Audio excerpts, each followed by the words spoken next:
presidential debate. Now reporting for ABC News, Peter Jennings. Good evening, everyone. This is number 3, and this is still a very close election, and this is the last time that Mr. Bush and Mr. Gore will be seen in the same place at the same time by a mass audience to debate one another in person. And so this debate tonight in St. Louis is at least as important as the first two, and in some ways more so. Jim Lehrer is the moderator again, and in a minute Jim will tell you the ground rules. The format is somewhat different than for the previous two debates. Call it modified town hall with somewhat greater audience participation, though given the caution of both campaigns, hardly freewheeling. Now, you probably know by now that the Democratic governor of Missouri was killed in a plane crash last night. Mel Carnahan was very involved in a very partisan Senate race against the Republican incumbent John Ashcroft. And we should not be surprised if the general sadness in Missouri is felt here tonight. Much of the pre-debate speculation has focused on Mr. Gore this time and how important it is for him to make a real connection with people. You recall in the first two debates, the bar was at least publicly set somewhat higher for Mr. Bush. So we go now to Jim Lehrer at Washington University in St. Louis. Good evening from the field house at Washington University in St. Louis. I'm Jim Lehrer of the NewsHour on PBS. And I welcome you to this third and final Campaign 2000 debate between the Democratic candidate for president, Vice President Al Gore, and the Republican candidate, Governor George W. Bush of Texas. Let's welcome the candidates now.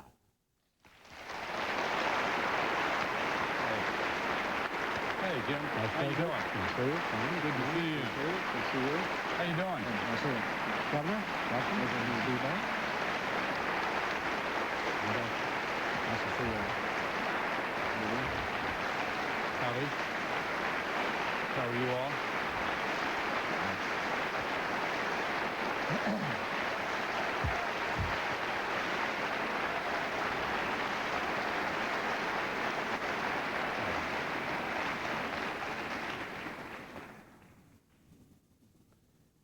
Before proceeding tonight, we would like to observe a moment of silence in memory of Governor Mel Carnahan of Missouri, who, along with his son and his former chief of staff, died in a private plane crash last night near St. Louis.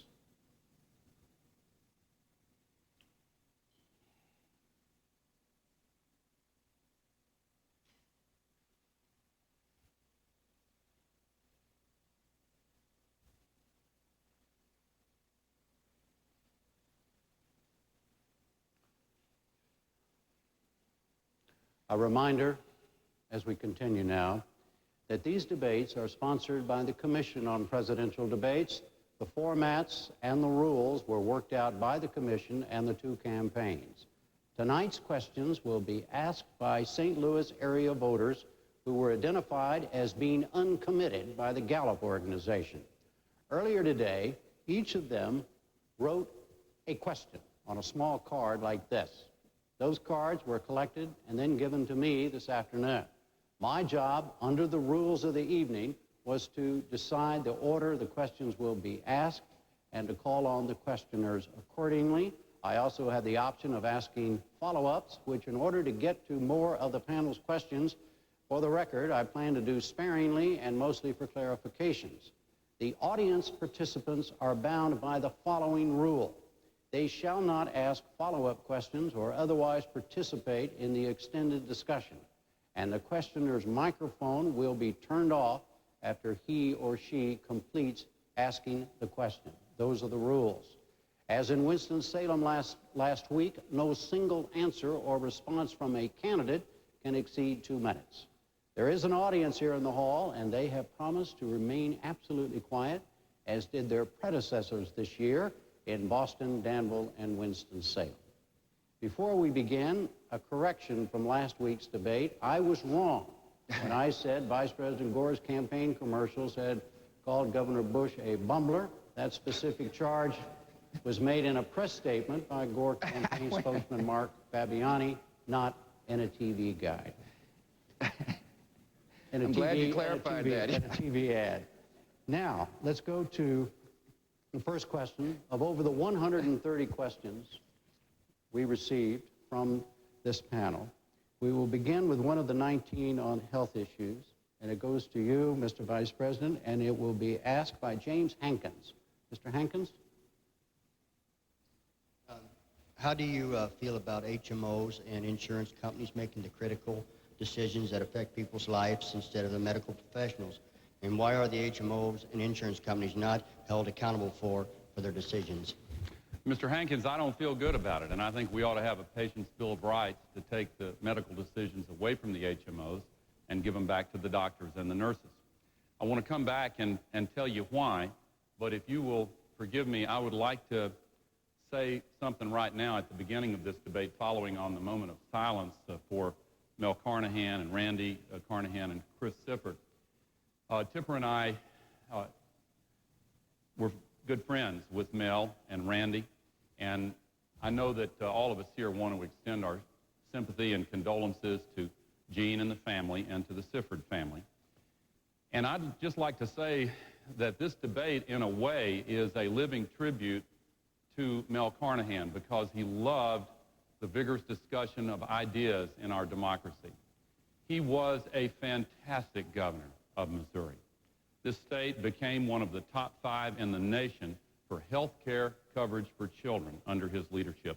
One of the best in advancing all kinds of benefits for children to grow up healthy and strong.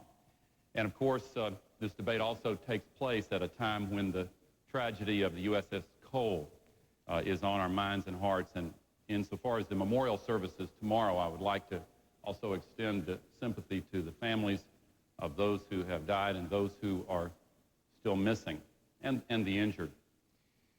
Now, Mr. Hankins, I think that the situation that you describe has gotten completely out of hand. Doctors are giving prescriptions, they're recommending treatments, and then their recommendations are being overruled by HMOs and insurance companies. That is unacceptable. I support a strong national patient's Bill of Rights. It is actually a disagreement between us. The national law that is pending on this, the Dingell-Norwood bill, a bipartisan bill, is one that I support and that the governor does not. 2 minutes response, Governor Bush. I too want to extend my prayers to the blessings, God's blessings on the families whose lives were overturned last night. It was a tragic moment. Actually, Mr. Vice President, it's not true. I do support a National Patients' Bill of Rights. As a matter of fact, I brought Republicans and Democrats together to do just that in the state of Texas, to get a Patients' Bill of Rights through. It requires a different kind of leadership style to do it, though. You see, in order to get something done on behalf of the people, you have to put partisanship aside. And that's what we did in my state. We've got one of the most advanced Patients' Bill of Rights. It says, for example, that a woman doesn't have to go through a gatekeeper to go to her gynecologist. It says that you can't gag a doctor. The doctor can advise you. The HMO, the insurance company, can't gag that doctor from giving you full advice. In this particular bill, it allows patients to choose a doctor, their own doctor if they want to. But we did something else that was interesting. We're one of the first states that said you can sue an HMO for denying you proper coverage. Now, there's what's called an independent review organization that you have to go through first. It says if you got a complaint with your insurance company, you can take your complaint to an objective body. If the objective body rules on your behalf, the insurance company must follow those rules. However, if the insurance company doesn't follow the findings of the IRO, then that becomes a cause of action in a court of law. It's time for our nation to come together and do what's right for the people. And I think this is right for the people. You know, I support a national Patients' Bill of Rights, Mr. Vice President. And I want all people covered. I don't want the law to supersede good law like we got in Texas. Governor, I think time is up, sir. Jim, we have a direct disagreement on this. Just a minute, Mr. Vice President. I wanted to, you know, the way the rules go here now, 2 minutes, and then I'll decide whether we go on. Okay. Right. So what I want to make sure is we understand here is before we go on to another question in the health area, Would you agree that you two agree on a National Patients' Bill of Rights? Absolutely, absolutely not. I referred to the Dingell-Norwood bill. It is the bipartisan bill that is now pending in the Congress. The HMOs and the insurance companies support the other bill that's pending, the one that the Republican majority has put forward. They like it because it doesn't accomplish what I think really needs to be accomplished, to give the decisions back to the doctors and nurses and to give you a right of appeal to somebody other than the HMO or insurance company, let you go to the nearest emergency room without having to call an HMO before you call 911, to let you see a specialist if you need to. And it has strong bipartisan support. It is being blocked by the Republican leadership in the Congress. And I specifically would like to know whether Governor Bush will support the Dingell-Norwood bill, which is the main one pending. Governor Bush, you may answer that if you'd like, but also I'd like to know how you see the differences between the two of you, and we need to move on. Well, the difference is that I can get it done. That I can get something positive done on behalf of the people. That's what the question in this campaign is about. It's not only what's your philosophy and what's your position on issues, but can you get things done? And I believe I can. All right. What about the Dingell-Norwood bill? All right, we're going to go now to I'm not quite through. Let me finish. All right, yes, go. I talked about the principles and the issues that I think are important in a patient's Bill of Rights. You know, there's this kind of Washington, D.C. focus. Well, it's in this committee, or it's got this sponsor. If I'm the president, we're going to have emergency room care. We're going to have gag orders. Women will have direct access to OBGYN. People will be able to take their HMO insurance company to court. That's what I've done in Texas, and that's the kind of leadership style I'll bring to Washington. All right, the next question also on a health issue is from, it will be asked by Marie Payne Clapey. And it goes to Governor Bush. Are either of you concerned with... Here you go. I've got...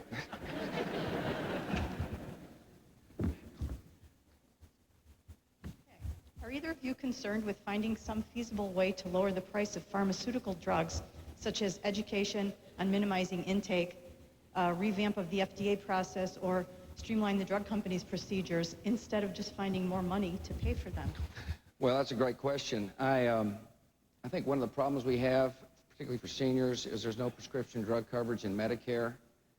And therefore, when they have to try to purchase drugs, they do so on their own. There's no kind of collective bargaining. There's no power of purchasing amongst seniors. So I think step one to make sure prescription drugs is more affordable for seniors, and those are the folks who really rely upon prescription drugs a lot these days, is to reform the Medicare system, is to have prescription drugs as an integral part of Medicare once and for all. The problem we have today is that, like the Patient's Bill of Rights, particularly with health care, there's a lot of bickering in Washington, D.C. It's kind of like a political issue as opposed to a people issue. So what I want to do is I want to call upon Republicans and Democrats to forget all the arguing and finger-pointing and come together and take care of our seniors with a prescription drug program that says we'll pay for the poor seniors, we'll help all seniors with prescription drugs. In the meantime, I think it's important to have what's called immediate helping hand, which is direct money to states so that seniors, poor seniors, don't have to choose between food and medicine. That's a part of an overall overhaul. But purchasing power is important. I'm against price controls. I think price controls would hurt our ability to continue important research and development. Drug therapies are replacing a lot of medicines as we used to know it. One of the most important things is to continue the research and development component. And so I'm against price controls. Expediting drugs through the FDA makes sense, of course.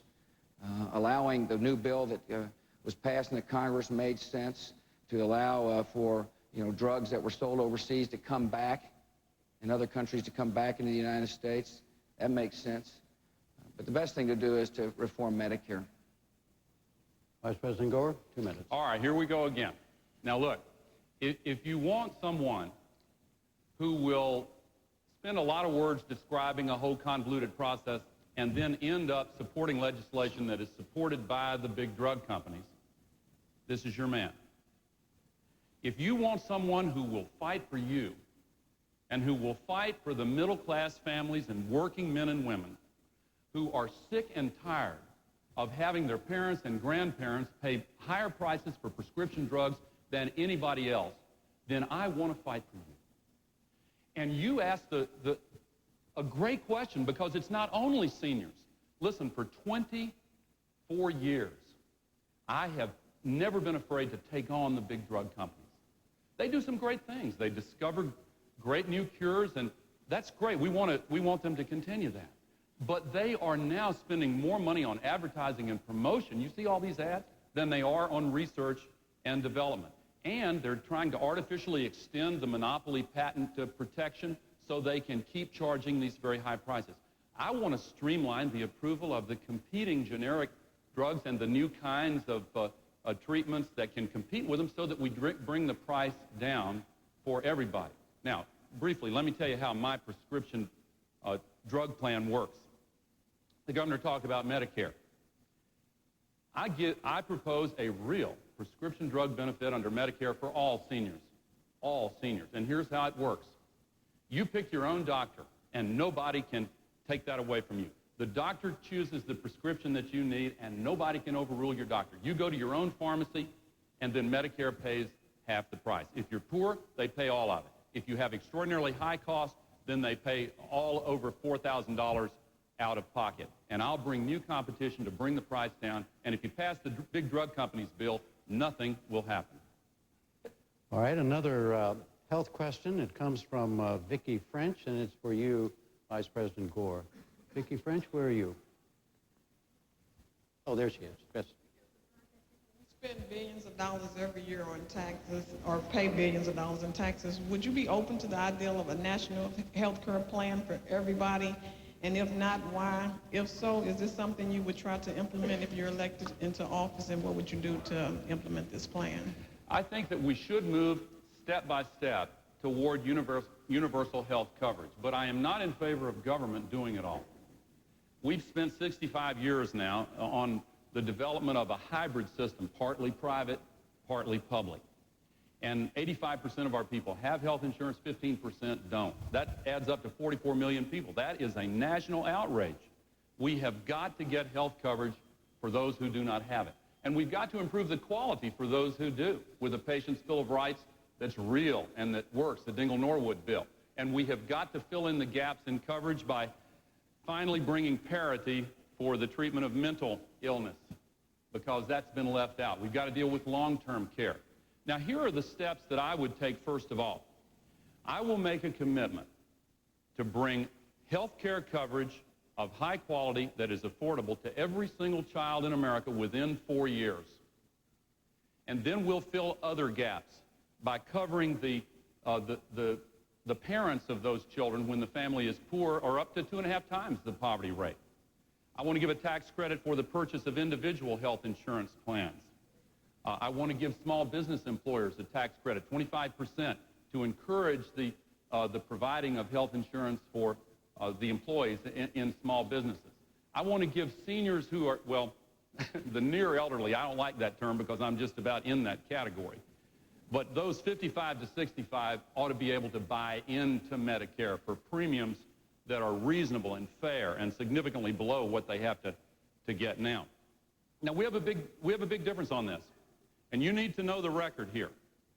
Under Governor Bush, Texas has sunk to be 50th out of 50 in health insurance for their citizens. Last week he said that they were spending $3.7 billion, or $4.7 billion on this. Mr. Vice President? Okay. Time is up. Governor Bush, 2 minutes. I'm absolutely opposed to a national health care plan. I don't want the federal government making decisions for consumers or for providers. I remember what the administration tried to do in 1993. They tried to have a national health care plan, and fortunately it failed. I trust people. I don't trust the federal government. It's going to be one of the themes you hear tonight. I don't want the federal government making decisions on behalf of everybody. There is an issue with the uninsured. There sure is. We've got uninsured people in my state. Ours is a big state, fast-growing state. We share a common border with another nation. But we're providing health care for our people. One thing about insurance, that's a Washington term. Question is, are people getting health care? And we've got a strong safety net, and there needs to be a safety net in America. There needs to be more community health clinics where the poor can go get health care. We need a program for the uninsured. They've been talking about it in Washington, D.C. The number of uninsured have now gone up for the past 7 years. We need a $2,000 credit rebate for people, working people who don't have insurance. They can get in the marketplace and start purchasing insurance. We need to have allow small businesses to write across insurance across jurisdictional lines so small business can afford health care. Small restaurants can afford health care. And so health care needs to be affordable and available. But we got to trust people to make decisions with their lives. In the Medicare reform I talk about, it says if you're a senior, you can stay in Medicare if you like it, and that's fine. But we're going to give you other choices to choose if you want to do so, just like they do the federal employees, the people who work in Washington, D.C. for the U.S. Congress or the United States Senate, get a variety of choices to make in their lives. And that's what we ought to do for all people in America. Yes, sir. Sorry. Governor? Could I have a follow-up? Not paying attention No, to my not lights right very now. well. Not right now. Education. Trying to find my light. These folks submitted 18 questions on education, and the first one is that we will be asked on education. Will go to you, Governor, and will be asked by Angie Pettig. Angie Pettig, where are you? There she is. Governor, right there. Oh, thanks. Hi, Angie. I've heard a lot about education and the need to hold teachers and schools accountable, and I certainly agree with that. But as an individual with an educational background and also a parent, I have seen a lot of instances where the parents are unresponsive to the teachers or flat out uninvolved in their child's education. How do you intend to not only hold the teachers and schools accountable, but also hold parents accountable? Well, you know, it's hard to make people love one another. I wish I knew the law, because I'd darn sure sign it. I wish I knew the law that said all of us should be good parents. One of the things the next president must do is to remind people that if we're going to have a responsible period in America, that each of us must love our children with all our heart and all our soul. I happen to believe strong accountability encourages parental involvement, though. I think when you measure and post results on the internet or in the town newspapers, most parents say, wait a minute, my child's school isn't doing what I want it to do, and therefore become involved in education. I recognize there are some who just don't seem to care.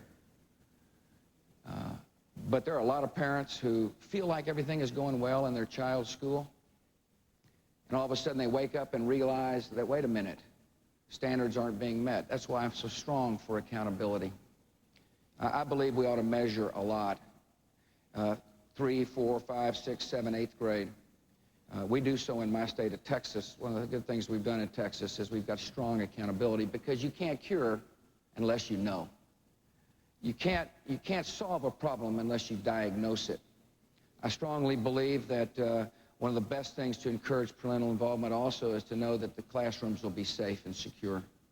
That's why I support a Teacher Liability Act at the federal level that says if a teacher or principal upholds reasonable standards of classroom discipline, they can't be sued. They can't be sued. I think parents will be more involved with education when they know their children's classrooms are safe and secure as well. I also believe that we need to say to people that if you cannot meet standards, there has to be a consequence. Instead of just the kind of the soft bigotry of low expectations, that there has to be a consequence. We can't continue to shuffle children through school. And one of the consequences is to allow parents to have different choices. Vice President Gore? Yeah, we have a huge difference between us on this question. I'd like to start by telling you what my vision is. I see a day in the United States of America where all of our public schools are considered excellent, world class, where there are no failing schools, where the classrooms are small enough in size, number of students, so that the teacher can spend enough one-on-one time with each student. Now, that means recruiting new teachers for the public schools. It means, in my plan, hiring bonuses to get 100,000 new teachers in the public schools within the next 4 years. It means also helping local school districts that sometimes find the parents of school-age children outvoted on bond issues, to give them some help with interest-free bonding authority so that we can build new schools and modernize the classrooms. We need to give teachers the training and professional development that they need to, including paid time off to go visit the classroom of a master teacher and pick up some new skills. I want to give every middle-class family a $10,000 a year tax deduction for college tuition so that middle-class families will always be able to send their kids on to college. I want to work for universal preschool because we know from all the studies that the youngsters learn, kids learn more in the first few years of life than anywhere else. Now, I said there was a contrast. Governor Bush is for vouchers, and in his plan, he proposes to drain more money, more taxpayer money out of the public schools for private school vouchers than all of the money that he proposes in his entire budget for public schools themselves. And only 1 in 20 students would be eligible for these vouchers, and they wouldn't even pay the full tuition to private school. I think that's a mistake. I don't think we should give up on the private schools and leave kids trapped in failing schools. I think we should make it the #1 priority to make our schools the best in the world, all of them. Governor, what is your position on that? Yeah, I appreciate that. I think anytime we end with one of these attacks, it's appropriate to respond. Here's what I think. First of all, vouchers are up to states. If you want to do a voucher program in Missouri, fine. See, I strongly believe in local control of schools. I'm a governor of a state, and I don't like it when the federal government tells us what to do. I believe in local control of schools, but here's what I've said. I've said to the extent we spend federal money on disadvantaged children, we want the schools to show us whether or not the children are learning. What's unreasonable about that? We expect there to be standards met, and we expect there to be measurement. And if we find success, we'll praise it.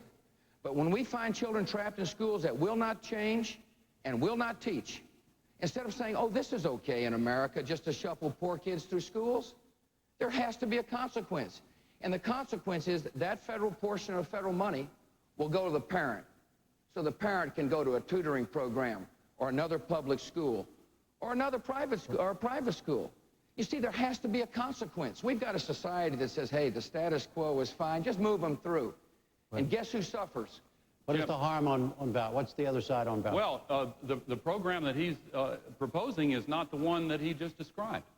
Under your plan, Governor Bush, states would be required to pay vouchers to students to match the vouchers that the federal government would put up.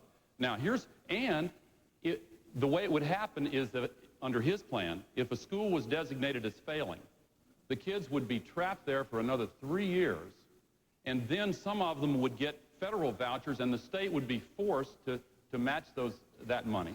Under my plan, if a school is failing, we work with the states to give them the authority and the resources to close down that school and reopen it right away with a new principal, a new faculty, a turnaround team of specialists who know what they're doing. It's based on the plan of Governor Jim Hunt in North Carolina, and it works great. So no vouchers in a Gore administration? If I thought that there was no alternative, then I might feel differently. But I have an obligation to fight to make sure there are no failing schools. We've got to turn around most schools are excellent, but we've got to make sure that all of them are. Andrew Cosberg has a related question on education that's right on this subject. Mr. Cosberg, where are you? There you are, and it's for Vice President Gore. Mr. Vice President, in the school district in which I work and in countless others across the nation, we face crumbling school buildings, increased school violence, student apathy, overcrowding, lack of funding, lawsuits. The list goes on. I could mention low teacher pay, but I won't. What can you tell me and my fellow American teachers today about your plans for our immediate future? What grade do you teach? Up. That's a violation of your rule, Vice President Gore. High school.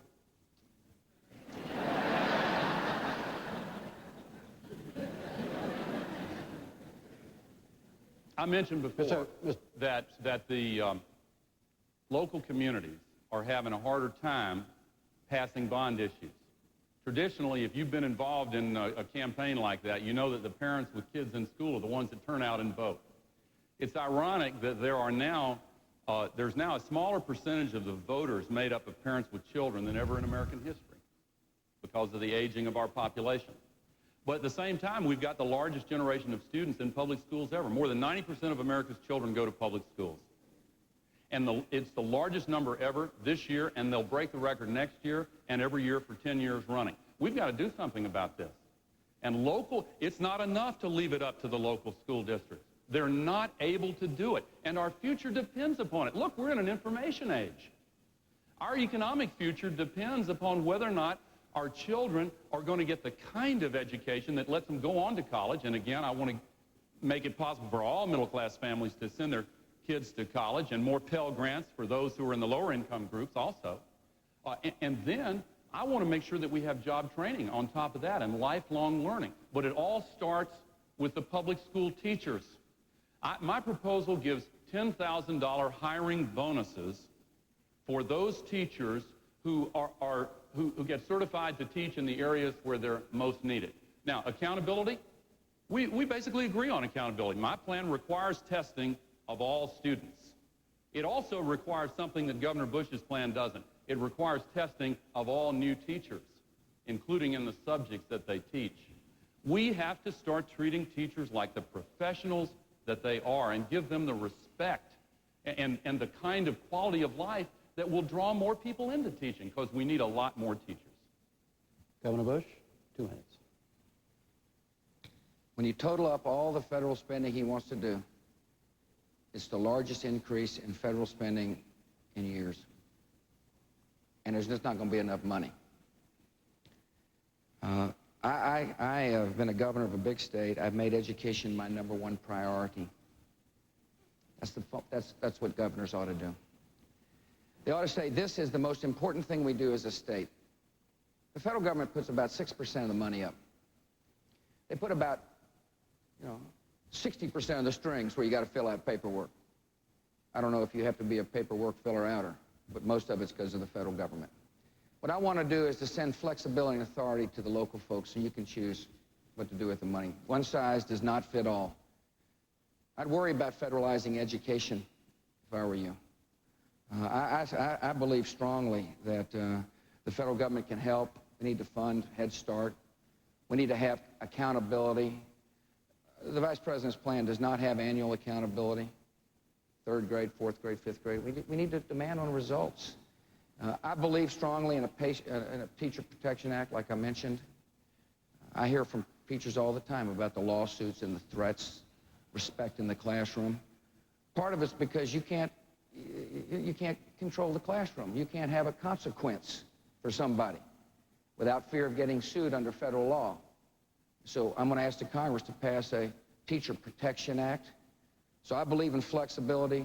I believe in a national reading initiative for local districts to access with K-2 diagnostic testing, curriculum that works. Phonics works, by the way. It needs to be a part of our curriculum. There needs to be flexibility for teacher training and teacher hiring with federal money. Now, the federal government can be a part, but don't fall prey to all this stuff about money here and money there, because education is really funded at the local level. 94% comes from the local level. Vice President Gore, is the governor right when he says that you're proposing the largest federal spending in years? Absolutely not. Absolutely not. I'm so glad that I have a chance to knock that down. Look, the problem is that under Governor Bush's plan, $1.6 trillion tax cut, mostly to the wealthy, under his own budget numbers, he proposes spending more money for a tax cut just for the wealthiest 1% than all of the new money that he budgets for education, health care, and national defense combined. Now, under my plan, we will balance the budget every year. I'm not just saying this. I'm not just talking. I have helped to balance the budget for the first time in 30 years, pay down the debt. And under my plan, in 4 years, as a percentage of our gross domestic product, federal spending will be the smallest that it has been in 50 years. One reason is, the 3rd biggest spending item in our budget is interest on the national debt. We get nothing for it. we keep the good faith and credit of the United States, I will pay down the debt every single year until it is eliminated early in the next decade. That gets rid of the third biggest intrusion of the federal government in our economy. Now, because the governor has all this money for a tax cut, mostly to the wealthy, there is no money left over, so schools get testing and lawsuit reform and not much else. Governor, the Vice President says you're wrong. Well, he's wrong. Just add up all the numbers. It's 3 times bigger than what President Clinton proposed. The Senate Budget Committee. 3 times bigger than what President Clinton proposed. That's in an ad, Jim, that was knocked down by the journalist who analyzed the ad, said it was misleading. Go ahead. My turn? Yes, sir. Forget the journalists. He proposed more than Walter Mondale and Michael Dukakis combined. Now, this is a big spender, he is. And he ought to be proud of it as part of his record. We just have a different philosophy. Let me talk about tax relief. If you pay taxes, you ought to get tax relief. The Vice President believes that only the right people ought to get tax relief. I don't think that's the role of the President to pick. You're right, and you're not right. I think if you're going to have tax relief, everybody ought to get it. And therefore, wealthy people are going to get it. But the top 1% will end up paying 1/3 of the taxes in America, and they get 1/5 of the benefits. And that's because we structured the plan so that 6 million additional American families pay no taxes. If you're a family of 4 making $50,000 in Missouri, you get a 50% cut in your federal income taxes. What I've done is set priorities and funded them, and there's extra money. And I believe the people who pay the bills ought to get some money back. It's a difference of opinion. He wants to grow the government, and I trust you with your own money. Well, I wish we could spend an hour talking about trusting people, because it's the right position to take. Can we extend the time? Yo, hold on one sec here, though. But Governor, just to reverse the thing, what do you say specifically to what the Vice President said tonight? He said it many, many times, that your tax cut benefits the top 1% of the wealthiest Americans, and you've heard what he said. Of course it does. If you pay taxes, you're going to get a benefit. People who pay taxes will get tax relief. Why shouldn't they? Well, let me finish, please. Under my plan, if you make the wealthy people pay 62% of the taxes today. Afterwards, they pay 64%. This is a fair plan. You know why? Because the tax code is unfair for people at the bottom end of the economic ladder. If you're a single mother making $22,000 a year today, and you're trying to raise 2 children, for every additional dollar you earn, you pay a higher marginal rate on that dollar than someone making $200,000, and it's not right. So I want to do something about that. All right, Vice President Gore. Look, this isn't about Governor Bush. It's not about me. It is about you. And I want to come back to something I said before. If you want somebody who believes that we were better off 8 years ago than we are now, and that we ought to go back to the kind of policies that we had back then, emphasizing tax cuts mainly for the wealthy, here is your man. If you want somebody who will fight for you and who will fight to have middle-class tax cuts, then I am your man. I want to be. Now, I doubt anybody here makes more than $330,000 a year. I won't ask you, but if you do, you're in the top 1%. It would be a violation of the rules. They couldn't. I'm not going to ask. But if everyone here in this audience was dead on in the middle of the middle class, then the tax cuts for every single one of you all added up would be less than the tax cut his plan would give to just one member of that top wealthiest 1%. Now, you judge for yourselves whether or not that's fair. Quick, and then we're moving on. Good. 50 million Americans get no tax relief under his plan. That's not right. You may not be one of them. You're just not one of the right people. And secondly, we've had enough fighting. It's time to unite. You talk about 8 years. In 8 years, they haven't gotten anything done on Medicare, on Social Security, a patient's Bill of Rights. All right. It's time to get something done. Hey, we're going to move on. I've got to answer that, Jim. Medicare, I cast the tie-breaking vote to add 26 years to the life of Medicare. It was due to go bankrupt in 1999. And that 50 million figure, again, the newspapers, I said, you said forget the journalists, but they are the keepers of the scorecard, and whether or not you're using facts that aren't right, And that fact is just not right. Speaking of keepers of the scorecard, that's what I'm trying to do here, Mr. Vice President, Governor Bush. We're going to move on. We're going to have to move on. All right, there were 12 questions on foreign and military matters. And the first one that we're going to ask will be directed to you, Governor Bush, and David Norwood is going to ask it. Mr. Norwood, where are you? There you are. What would make you the best candidate in office during the Middle East crisis? I've been a leader. I've been a person who has to set a clear vision and convince people to follow.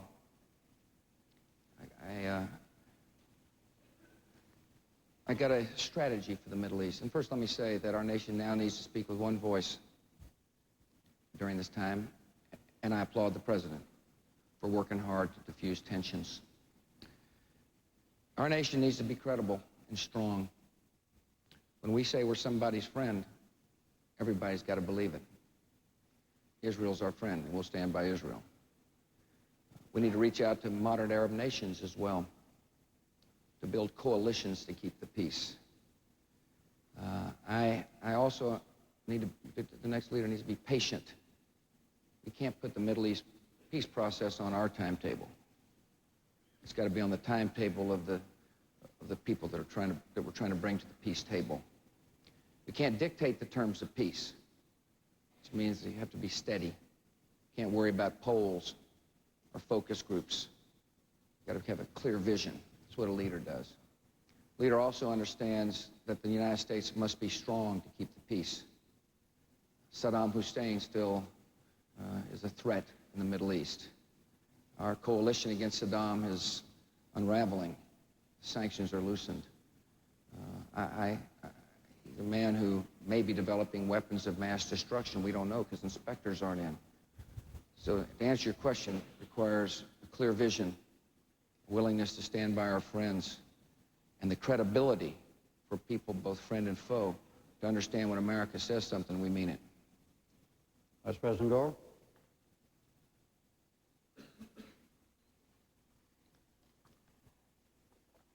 I see a future when the world is at peace with the United States of America, promoting the values of democracy and human rights and freedom all around the world. Even in Iran, they have had an election that began to bring about some change. We stand for those values, and we have to be willing to assert them. Right now, our military is the strongest in the entire history of the world.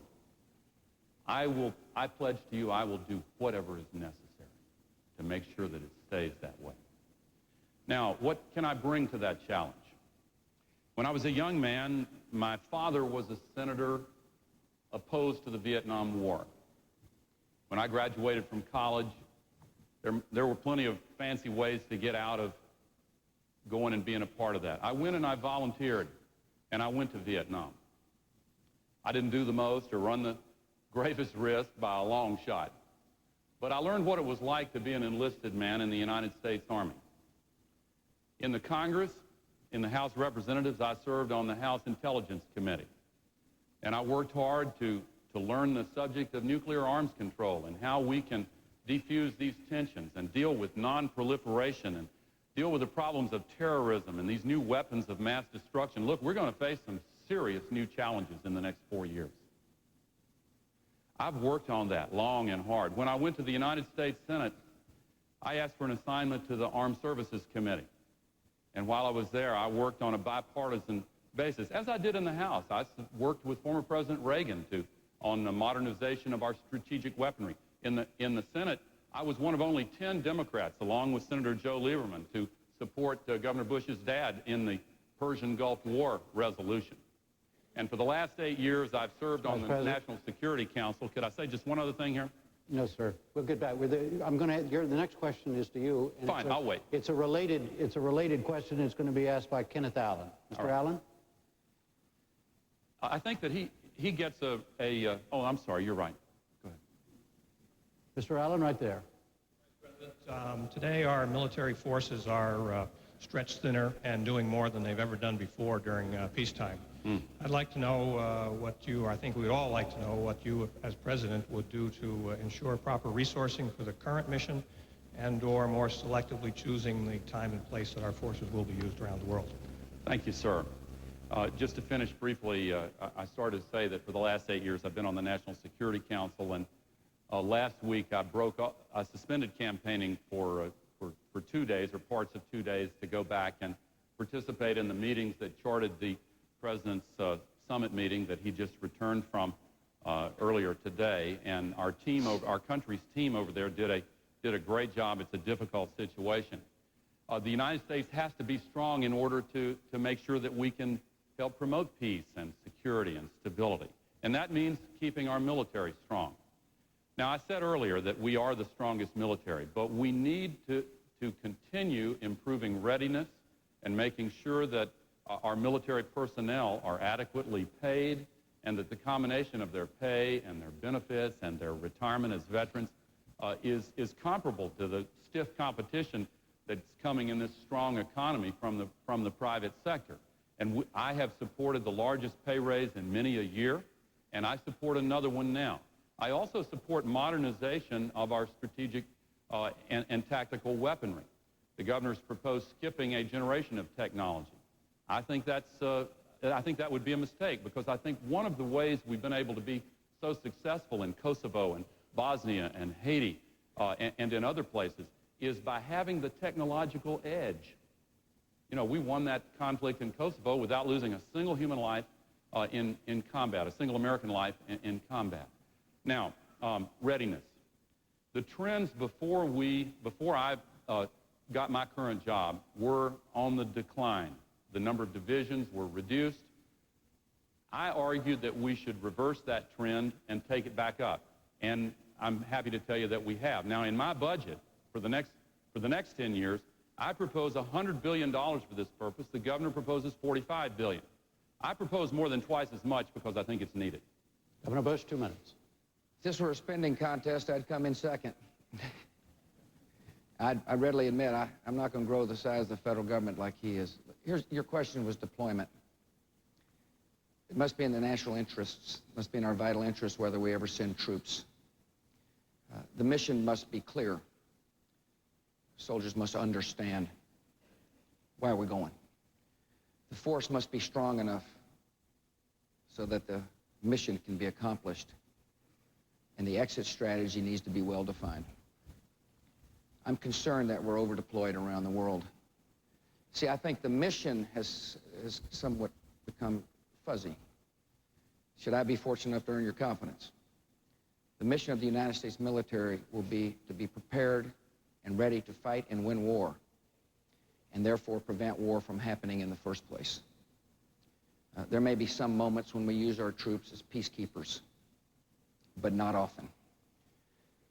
The Vice President mentioned my view of the long term for the military. I want to make sure the equipment for our military is the best it can possibly be, of course. But we have an opportunity. We have an opportunity to use our research and development capacities, the great technology of the United States, to make our military lighter, harder to find, more lethal. We have an opportunity, really, if you think about it, if we're smart and have got a strategic vision and a leader who understands strategic planning, to make sure that we change the terms of the battlefield of the future so we can keep the peace. This is a peaceful nation, and I intend to keep the peace. Spending money is one thing, but spending money without a strategic plan can oftentimes be wasted. First thing I'm going to do is ask the Secretary of Defense to develop a plan so we're making sure we're not spending our money on political projects, but on projects to make sure our soldiers are well paid, well housed, and have the best equipment in the world. Governor Bush, another kind of gun question. It'll be asked by Robert Lutz. Mr. Lutz?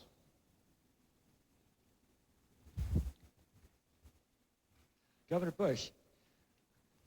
Yes, sir. We'd just like to know, what is your opposition to the Brady handgun bill? I'm sorry, I didn't hear that. We'd like to know why you object to the Brady handgun bill, if you do object to it. Because on a recent TV ad, it showed that the National Rifle Association says if you are elected, that they will be working out of your office. Well, I can just see. I don't think the National Rifle Association ran that ad, but let me just tell you my position on guns in general, sir, if you don't mind. Excuse me, I'm not sure he's finished with his question, sorry. Governor. I'm sorry. Well, that kind of bothers me, you know, when I see that ad like that. I wonder if you can explain that ad to me. Oh, that's fine. Well, I don't think I ran the ad. I think somebody who doesn't want me to be president might have run that ad. That wasn't my ad, and I think it might have been one of my opponent's ads. Here's what I believe, sir. I believe law-abiding citizens ought to be allowed to protect themselves and their families. I believe that we ought to keep guns out of the hands of people who shouldn't have them. That's why I'm for instant background checks at gun shows. I'm for trigger locks. I think that makes sense. Matter of fact, we distributed free trigger locks in the state of Texas so that people can get them and put them on their guns to make their guns more safe. I think we ought to raise the age at which juveniles can have a gun. But I also believe strongly that we need to enforce laws on the books, that the best way to make sure that we keep our society safe and secure is to hold people accountable for breaking the law. If we catch somebody illegally selling a gun, there needs to be a consequence. If we keep somebody, you know, illegally using a gun, there needs to be a consequence. Enforcement of law, and the federal government can help. There's a great program called Project Exile in Richmond, Virginia. We focused federal taxpayers' money and federal prosecutors and went after people who were illegally using guns. To me, that's how you make society the safest it can be. And so, yeah, sometimes I agree with some of these groups in Washington, and sometimes I don't. I'm a pretty independent thinker. But one thing I'm for is a safe society.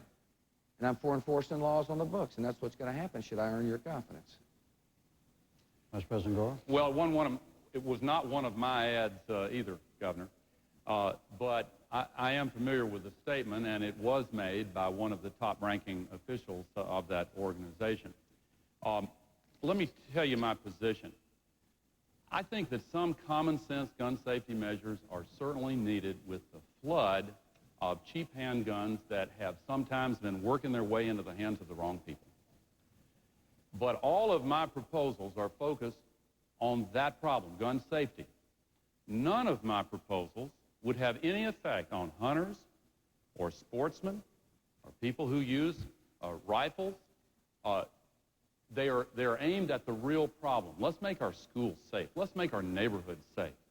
Let's have a 3-day waiting period, cooling off, so we can have a background check to make sure that criminals and people who really shouldn't have guns don't get them.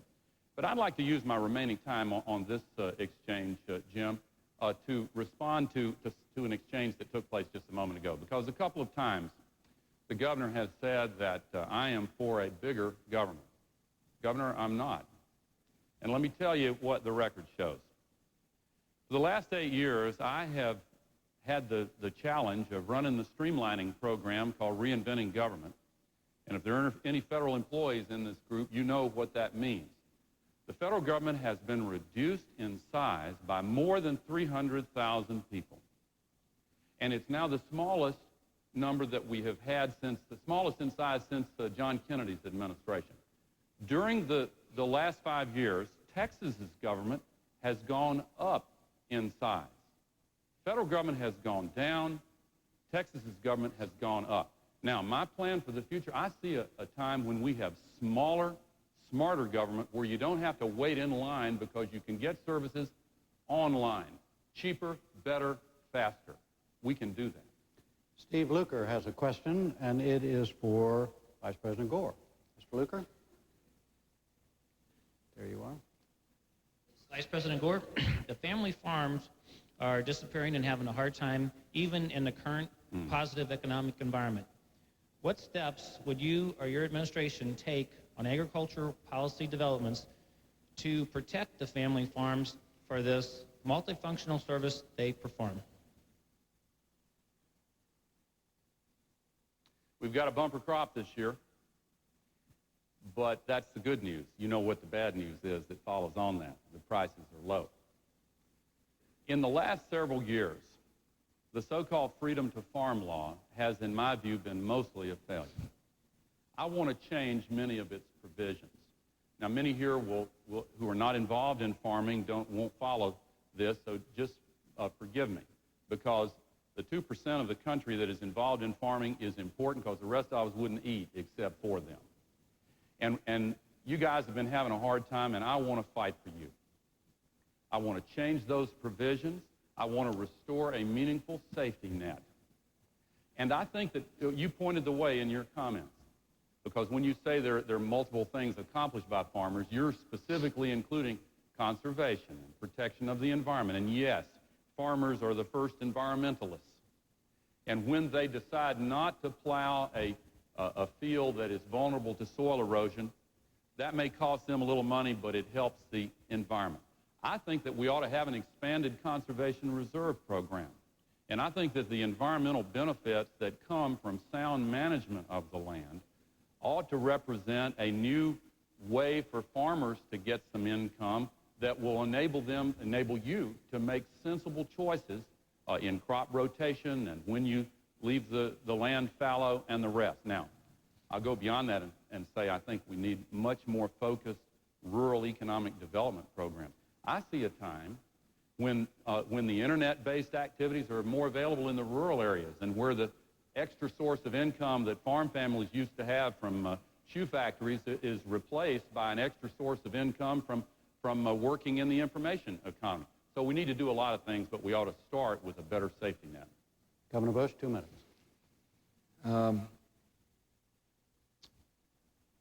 I'd like our farmers feeding the world.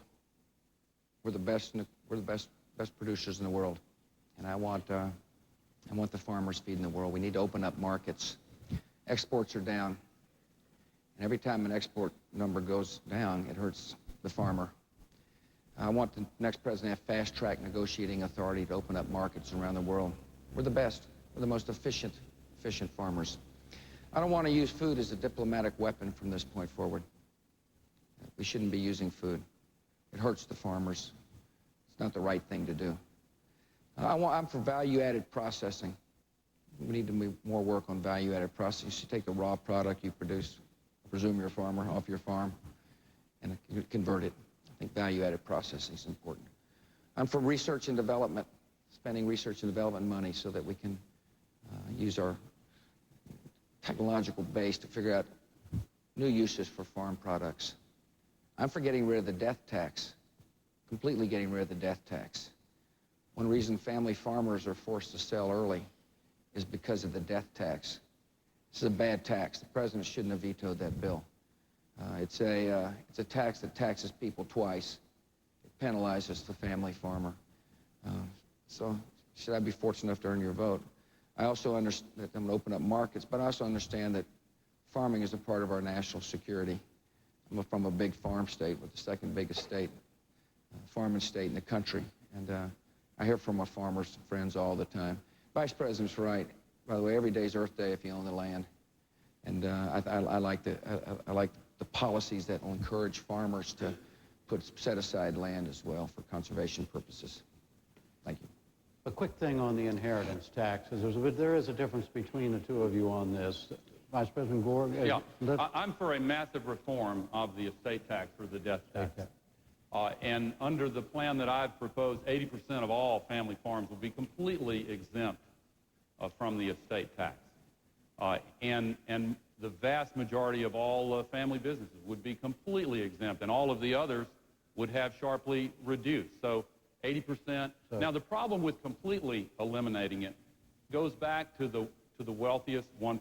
The amount of money that has to be raised in taxes from middle-class families to make up for completely eliminating that on the very wealthiest, the billionaires, that would be an extra heavy burden on middle-class families. And so let's do it for most all, but not completely eliminate it for the very top. What's the case for doing that, Governor?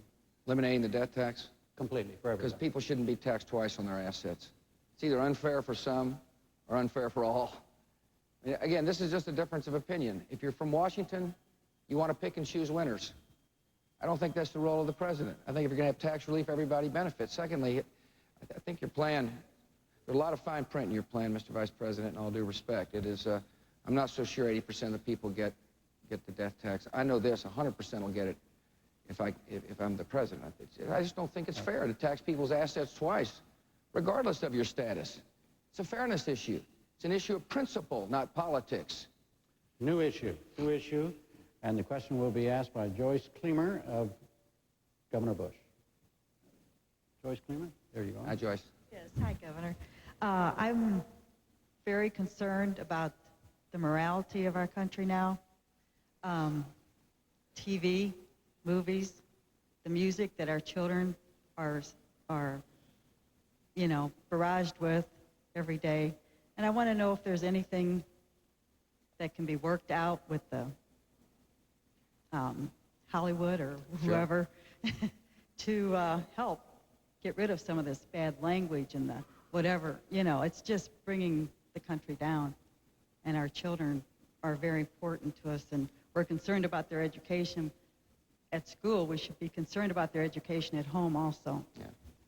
Thank you. Appreciate that question. Laura and I are proud parents of teenage girls, twin daughters, and I know what you're saying. Government ought to stand on the side of parents. Parents are teaching their children right from wrong, and the message oftentimes gets undermined by the popular culture. You bet there's things the government can do. We can work with the entertainment industry to provide family hour. We can have filters on internets where public money is spent. There ought to be filters in public libraries and filters in public schools so that if kids get on the internet, there's not going to be pornography or violence coming in. I think we ought to have character education in our schools.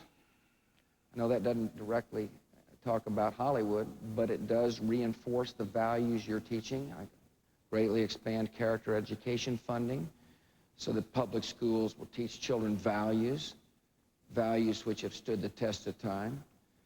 There's after-school money available. I think that after-school money ought to be available for faith-based programs and charitable programs that exist because somebody has heard the call to love a neighbor like you'd like to be loved yourself. That'll help reinforce the values that parents teach at home as well. Ours is a great land, and one of the reasons why is because we're free, and so I don't support censorship. But I do believe that we ought to talk plainly to the Hollywood moguls and people who produce this stuff and explain the consequences. I think we need to have rating systems that are clear. And I happen to like the idea of having technology for the TV, easy for parents to use, so you can tune out these programs that you don't want in your house.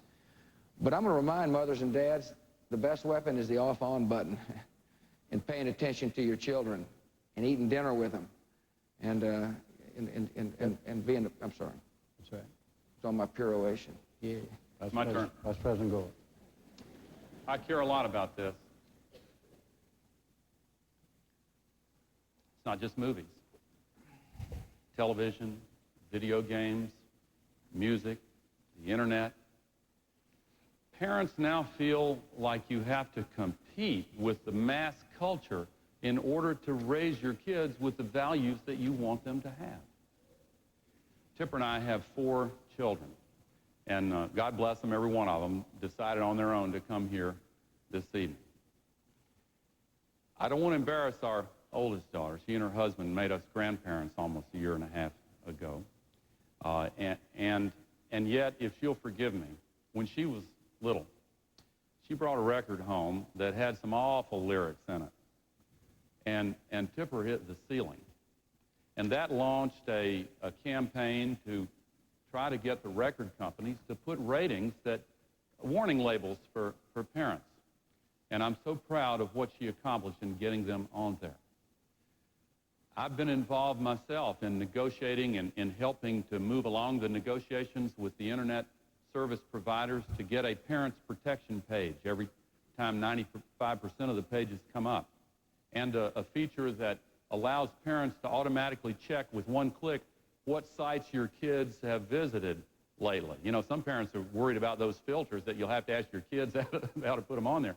But if you can check up on them, then that's real power. And recently, the Federal Trade Commission pointed out that some of these entertainment companies have warned parents that the material is inappropriate for children, and then they've turned around behind the backs of the parents and advertised that same adult material directly to children. That is an outrage. Joe Lieberman and I gave them 6 months to clean up their act. And if they don't do it, we're going to ask for tougher authority in the hands of the FTC on the false and deceptive advertising. I'll tell you this. I want to do something about this. Respect the First Amendment, but I will do something to help you raise your kids without that garbage. All right.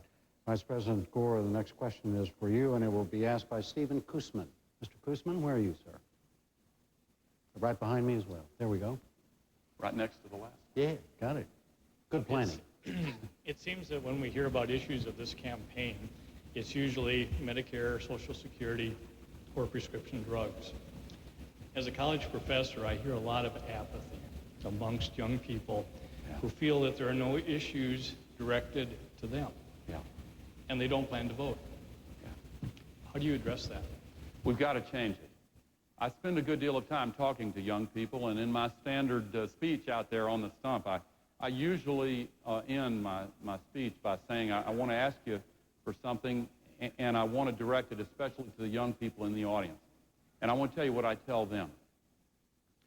Sometimes people who are very idealistic and have great dreams, as young people do, are apt to stay at arm's length from the political process because they think their good hearts might be brittle.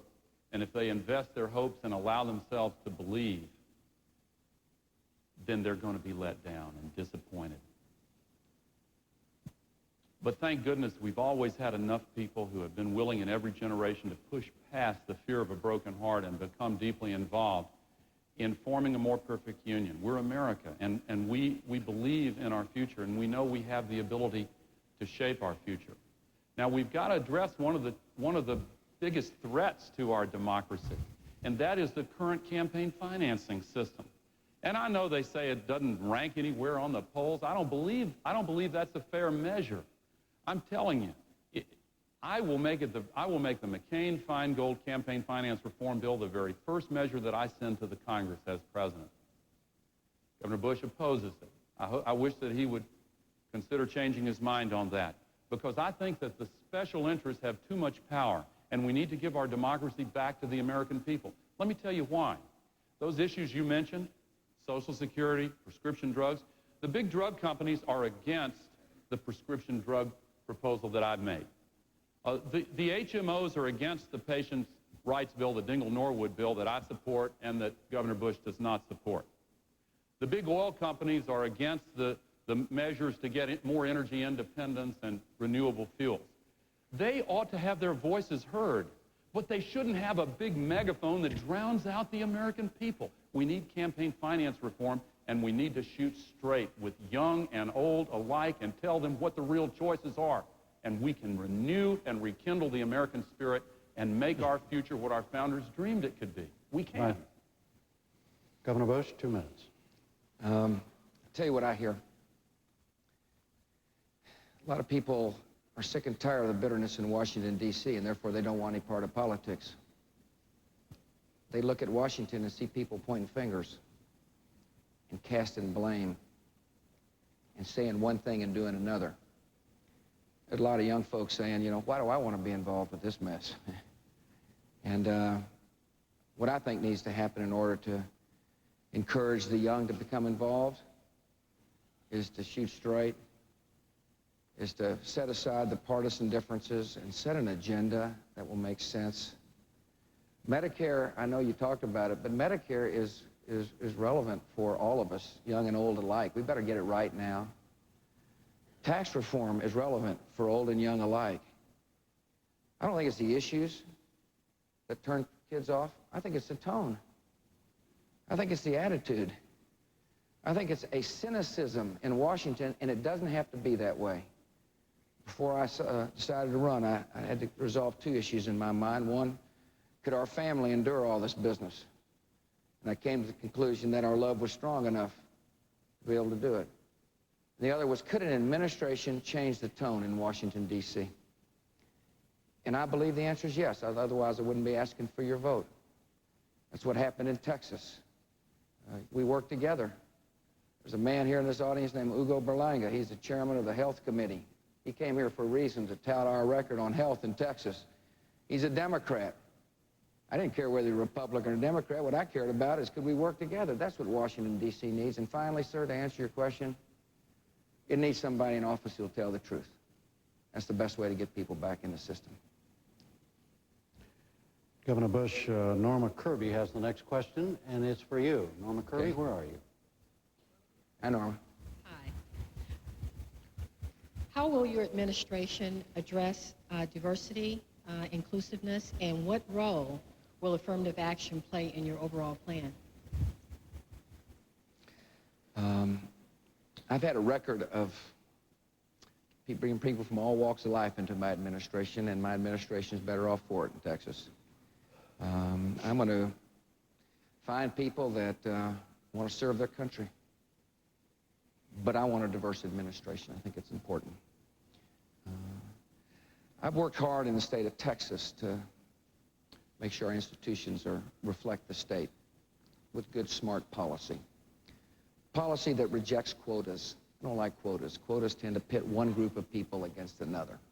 Quotas are bad for America. It's not the way America is all about. But policies that give people a helping hand so they can help themselves. For example, in our state of Texas, I've worked with the legislature, both Republicans and Democrats, to pass a law that said if you come in the top 10% of your high school class, you're automatically admitted to one of our higher institutions of learning, college. And as a result, our universities are now more diverse. It's a smart thing to do. Is what I called it. I labeled it affirmative access. I think the contracting business in government can help, not with quotas, but help meet a goal of ownership of small businesses, for example. The contracts need to be smaller. The agencies need to recruit and to work hard to find people to bid on the state contracts. I think we can do that in a way that that represents what America is all about, which is equal opportunity and an opportunity for people to realize their potential. So to answer your question, I support, I guess the way to put it is affirmative access. And I'll have an administration that will make you proud. Thank you. Mr. President Gore. I believe in this goal and this effort with all my heart. I believe that our future as a nation depends upon whether or not we can break down these barriers that have been used to pit group against group and bring our people together. How do you do it? Well, you establish respect for differences. You don't ignore differences. It's all too easy for somebody in the majority in the population to say, oh, we're just all the same, without an understanding of the different life experience that you've had, that others have had. Once you have that understanding and mutual respect, then we can transcend the differences and embrace the highest common denominator of the American spirit. I don't know what affirmative access means. I do know what affirmative action means. I know the governor's against it, and I know that I'm for it. I know what a hate crime statute pending at the national level is all about in the aftermath of James Byrd's death. I'm for that proposed law. The governor is against it. I know what it means to have a commitment to diversity. I am part of an administration that has the finest record on diversity and incidentally, an excellent, I think our success over the last 8 years has not been in spite of diversity, but because of it, because we're able to draw on the wisdom and experience from different parts of the society that hadn't been tapped in the same way before. And incidentally, Mel Carnahan in Missouri had the finest record on diversity of any governor in the entire history of the state of Missouri. And I want to honor that among his other achievements here. Now, I just believe that what we have to do is enforce the civil rights laws. I'm against quotas. This is, with all due respect to Governor, that's a red herring. Affirmative action isn't quotas. I'm against quotas. They're illegal. They're against the American way. Affirmative action means that you take extra steps to acknowledge the history of discrimination and injustice and prejudice and bring all people into the American dream because it helps everybody, not just those who are directly benefited. Governor, are you opposed to affirmative action? No, if affirmative action means quotas, I'm against it. If affirmative action means what I just described, what I'm for, then I'm for it. You heard what I was for. Vice President keeps saying I'm against things. You heard what I was for, and that's what I support. What about Mr. Vice President, you heard what he said. He said if affirmative action means quotas, he's against it. Affirmative action doesn't mean quotas. Are you for it without quotas? Well, I may not be for your version, Mr. Vice President, but I'm for what I just described to the lady. Are you for what the Supreme Court says is a constitutional way of having affirmative action? Jim, just... Let's go on to another. I think that speaks it's a for question. No, it doesn't speak for itself, Mr. Vice President. It speaks for the fact that there are certain rules in this that we all agree to, but evidently rules don't mean anything. The question is for you, Vice President Gore, and Lisa Key will ask it. Lisa Key, where are you? There we go, sorry. How will your tax proposals affect me as a middle-class, 34-year-old single person with no dependents? If you make less than $60,000 a year and you decide to invest $1,000 in a savings account, you'll get a tax credit, which means in essence that the federal government will match your $1,000 with another $1,000. If you make less than $30,000 a year and you put $500 in a savings account, the federal government will match it with $1,500. If you make more than $60,000 up to $100,000, you'll still get a match, but not as generous. You will get access to lifelong learning and education, help with tuition if you want to get a new skill or training. If you want to purchase health insurance, you will get help with that.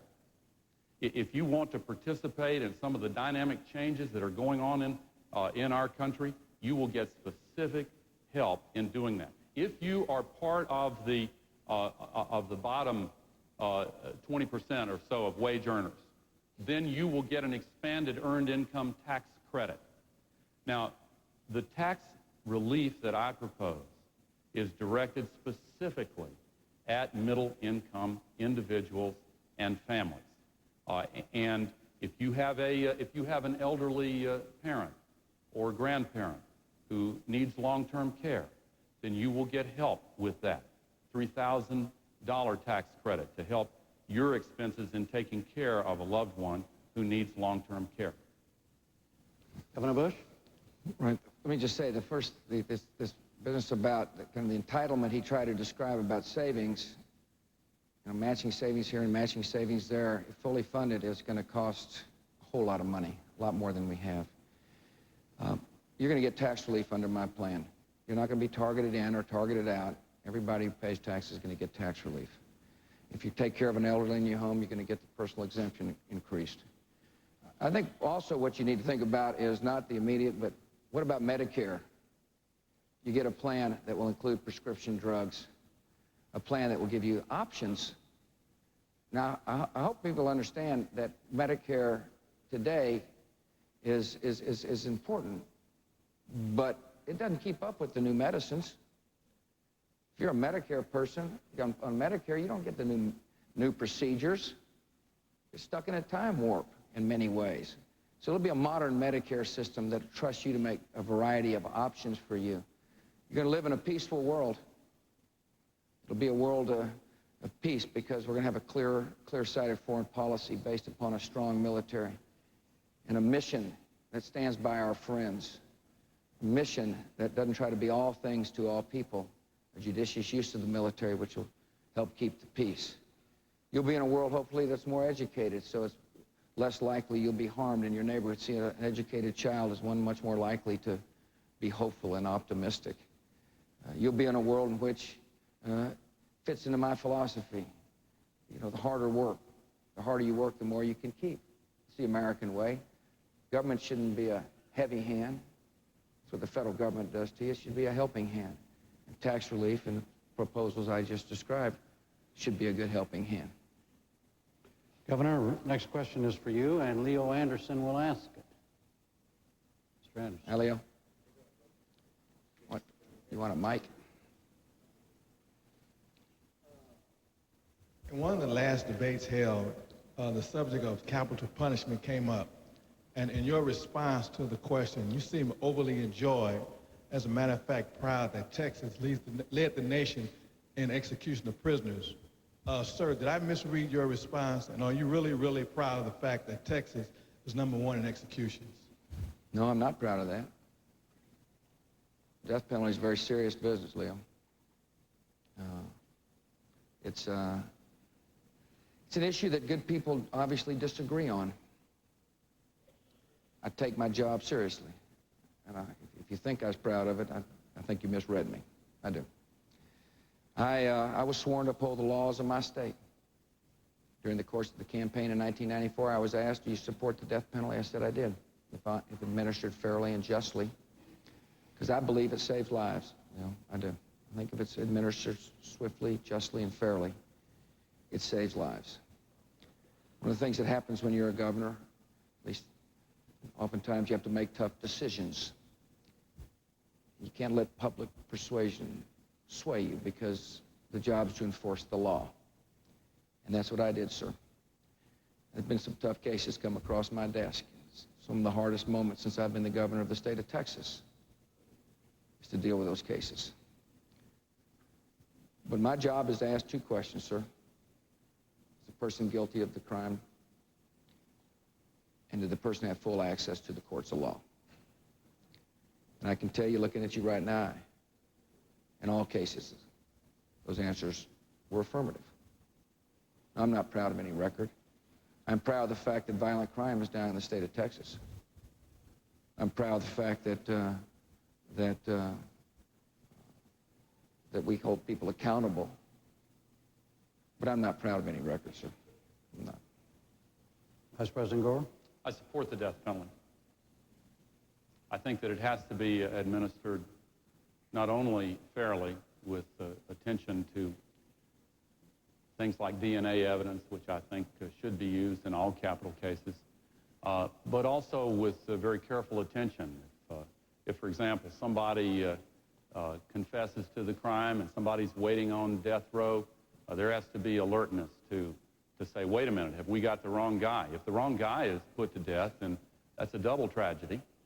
Not only has an innocent person been executed, but the real perpetrator of the crime has not been held accountable for it, and in some cases may be still at large.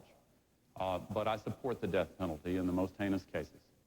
Do both of you believe that the death penalty actually deters crime, Governor? I do. That's the only reason to be for it. I don't, let me finish this. Sure. I don't think you should support the death penalty to seek revenge. I don't think that's right. I think the reason to support the death penalty is because it saves other people's lives. Vice President Gore? I think it is a deterrence. I know that's a controversial view, but I do believe it's a deterrence. All right. Next question is for you, Vice President Gore, and Thomas Fisher will ask it. Mr. Fisher? Yes, my sixth grade class at St. Clair School wanted to ask, of all these promises you guys are making and all the pledges, will you keep them when you're in office? Yes.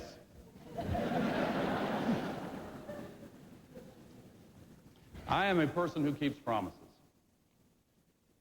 And you know, we've heard a lot from the governor about not much being done in the last 8 years, as if the promises that I made 8 years ago have not been kept.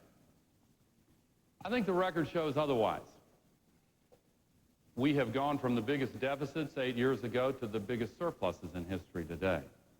Instead of high unemployment, we now have the lowest African-American unemployment, the lowest Latino unemployment ever measured, 22 million new jobs, very low unemployment nationally. Instead of ballooning the debt and multiplying it 4 times over, we have seen the debt actually begun to be paid down. Here are some promises that I'll make to you now. I will balance the budget every year. I will pay down the debt every year. I will give middle-class Americans tax cuts, meaningful ones.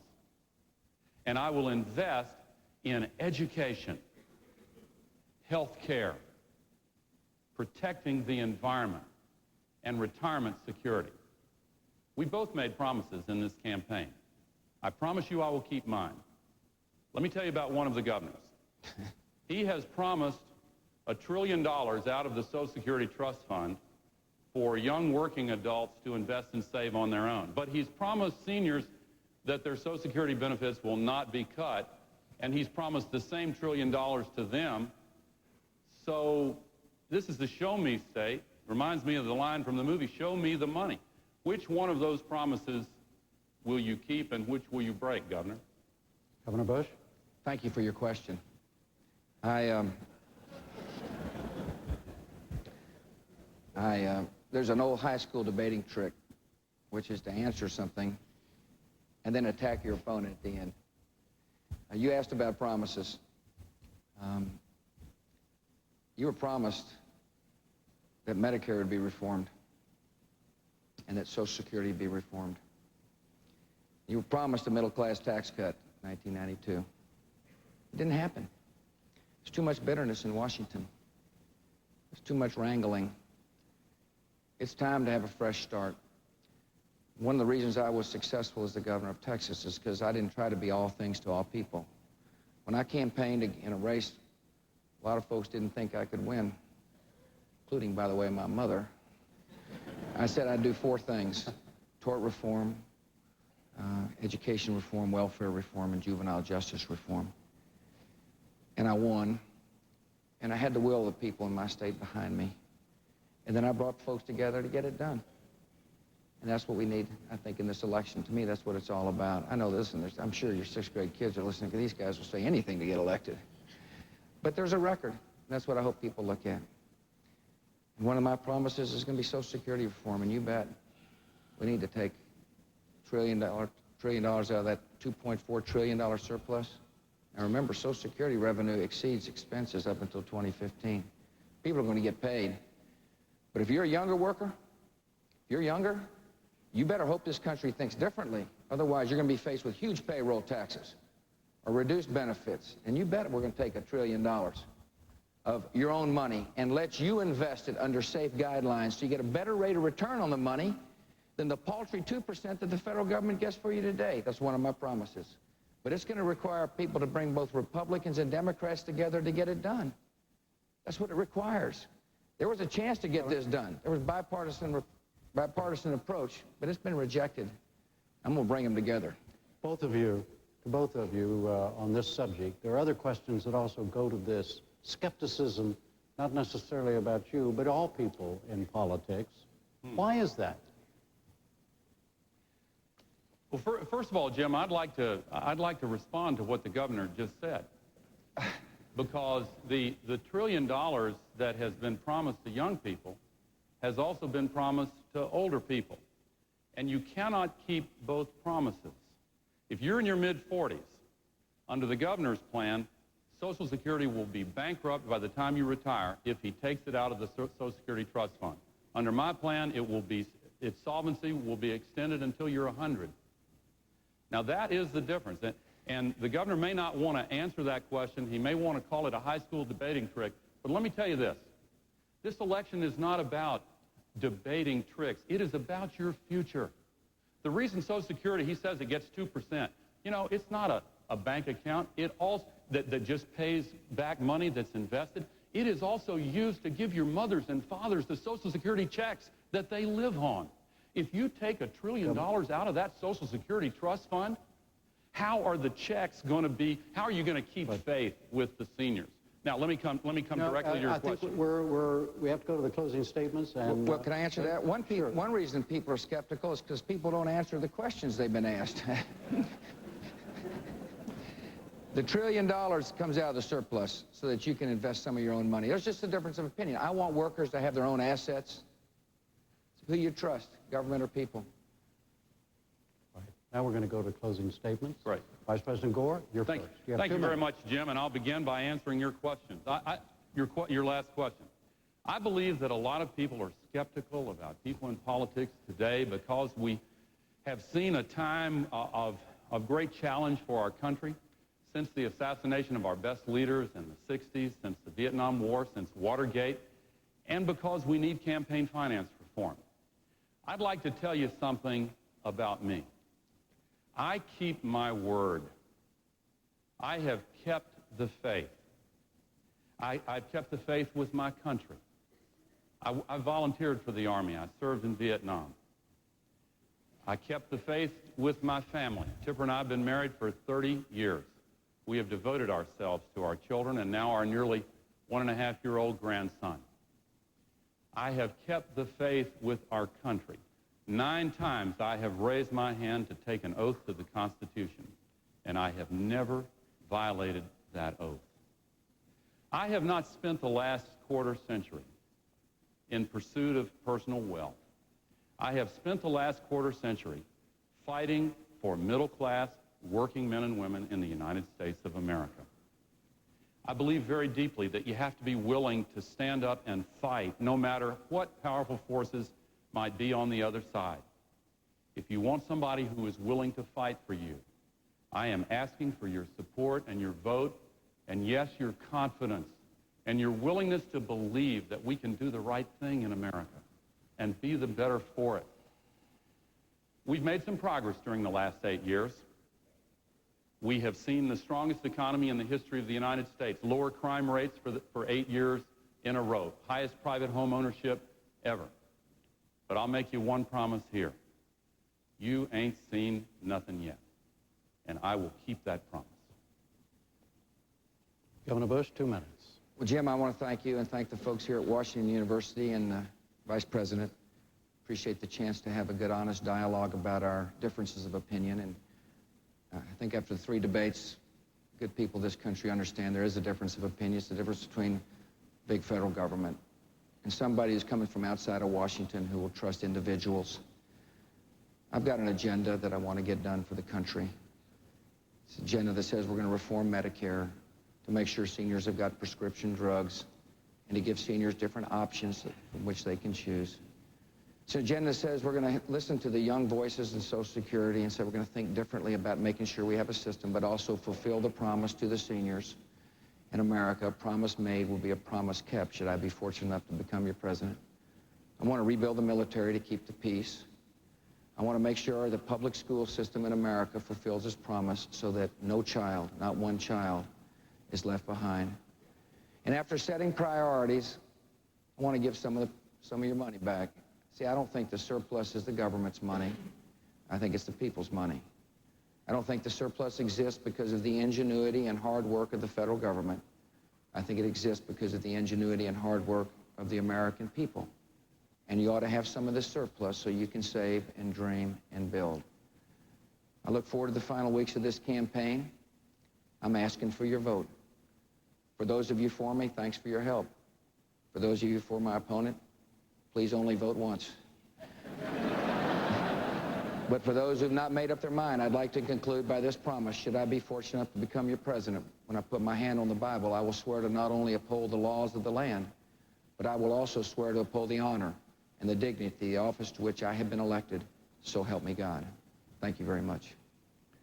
A closing piece of business before we go. The Debate Commission wants reaction to the 3 kinds of formats used in the debates this year, and you may Jim is register. going to now ask people in the audience, Jim Lehrer going to ask people in the audience to tell the Debates Commission what they thought of the debate, and people at home, too, you may see it flash up on the screen. There's been quite a amount of controversy about the debates at this point, and though it doesn't always befit journalists to comment on other journalists, there's been a fair amount of controversy about the commission and the way they have been handled. But it's not nearly as important, of course, as how these candidates have presented themselves. It's 189 questions were submitted to Jim Lehrer tonight to ask the candidates.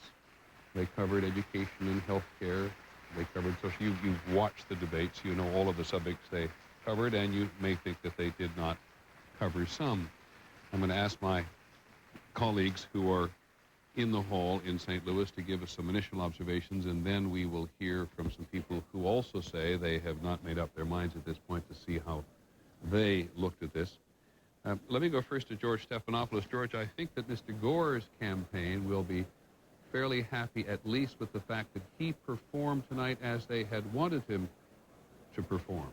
No question about it, Peter, a mix of drawing sharp contrast on the issues, but also seeming loose and engaged and human and talking directly to the cameras. I also think they're going to be very happy, Peter, with the fact that Gore seemed to know some of Bush's proposals and facts about his record better than Bush did himself, and they'll point out that many of Bush's charges against Gore, most specifically on his spending proposals, are inaccurate. They believe they will win the second-day war on the spin, Peter. And most important, Peter, I guarantee you they have an ad in the can on that last 2 minutes where Gore pointed up that Bush cannot spend that $1 trillion on Social Security twice. They have tested it before focus groups. They believe this is the big winner issue for them. George, one more question for you. Mr. Bush pretty much stuck to his 3 central arguments all the time about changing the tone in Washington, restoring morals and honesty to government, and trying to tag Mr. Gore with being the subject of big government. You see him having made any progress there or lost any ground tonight?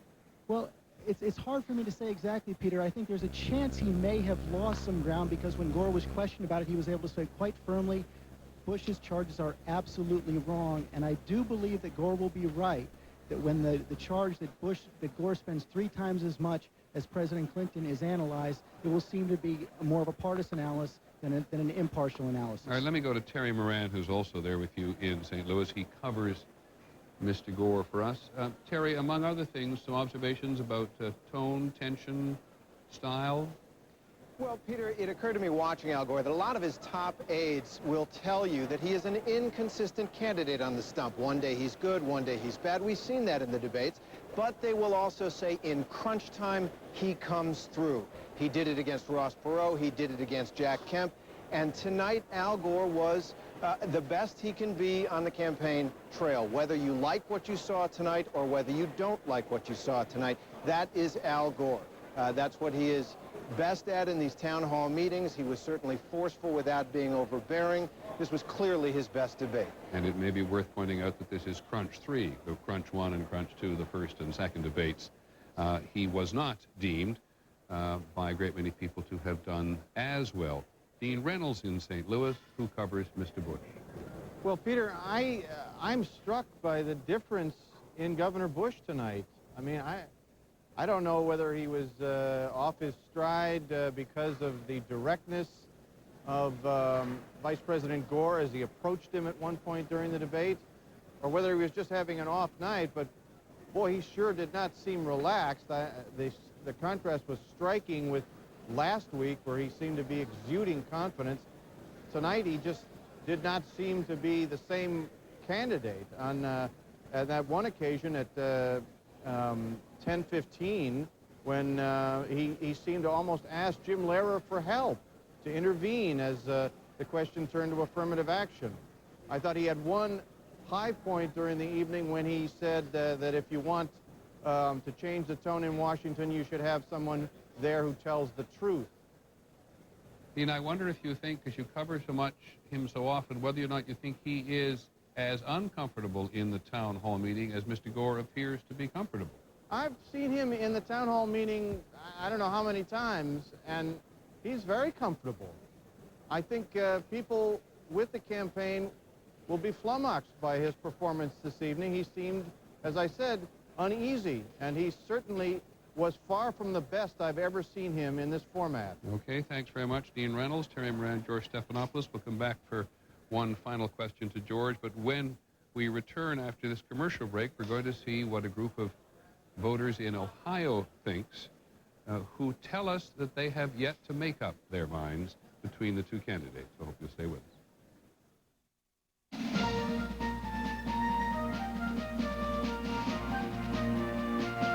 ABC 2000. The presidential debates will continue after this from our ABC stations. Last Tuesday, 20 million people watched the series The New York Times says instantly takes a place among the best dramas on television. Float like a butterfly, sting like a bee. Don't miss Time Magazine's Critics' Choice on its regular night. I didn't refuse treatment. I refused treatment from you. Gideon's Crossing, Wednesday at 10/9 Central on ABC. Taking a stand to tackle the trash problem. Call 6 and keep Indianapolis Beautiful. Join forces with thousands of you For the biggest one-day cleanup in our city's history. Together, we remove tons of trash from our parks and from our neighborhoods. Thanks to everyone who rolled up their sleeves and made the Call 6 for Help Great Indy Cleanup a sparkling success.